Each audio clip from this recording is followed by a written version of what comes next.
आपण म्हणतो कापसाचं कोठार असं आपण म्हणतो, पण प्रत्यक्षामध्ये खूप मोठ्या प्रमाणात गेल्या काही वर्षात शेतकऱ्यांच्या आत्महत्या झाल्या, त्याचबरोबर अनेक प्रश्न वेगवेगळे तयार झाले।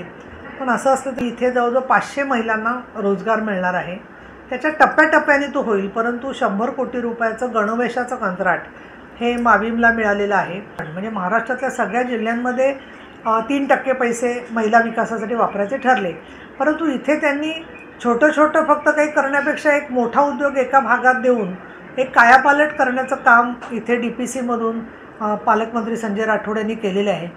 त्याचबरोबर शेतीमधल्या महिलांच्या विकासाला चालना देता येईल असे काही उद्योग करायचा मानस त्यांचा आहे।